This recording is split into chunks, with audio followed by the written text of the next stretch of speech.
I think I say you have two choices. You can just go through life and life will carry on, and you're here, you live a while, and you go. I think sort of by our nature, we want to try to affect where we live.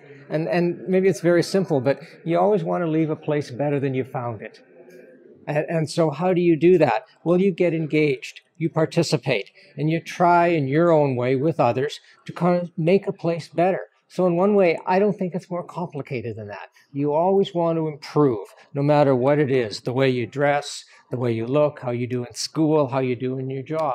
And sort of you do that again by taking charge, by trying to be engaged, and by participating. And then, quite frankly, by trying to encourage others to participate. I think with larger collective action, you do lead to better choices. I think the biggest obstacles to participation, I think people don't trust. I think a lot of people don't trust. We talk about participation. If you were to walk out in the street and ask anyone, is participation good?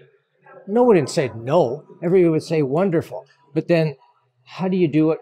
To what ends? So I think participation often is, another way I'd say it is, it's a vehicle. It's a means. But there's no end.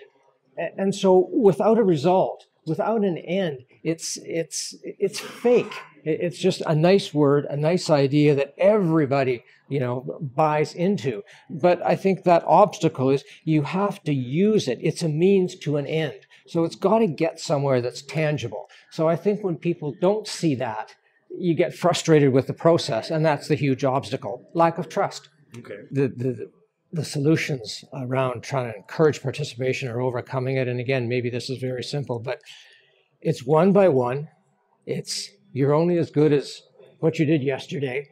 And so it's how, again, I will take that same word and use it the other way. How do you build trust? And you build trust, I think, by showing results, by encouraging, by showing that, there is an action.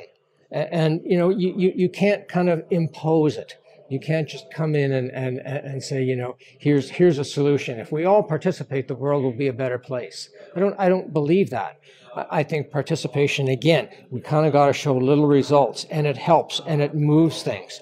So again, it's teaching. It goes back to, I guess, the very basis. It's teaching why it matters, teaching why you should do it, and teaching that it affects every single thing in the way you live your life. That's how we overcome it. It's not going to happen in a week, but it shouldn't. It's a process also. So it doesn't really end. It's, again, that process for getting to an end.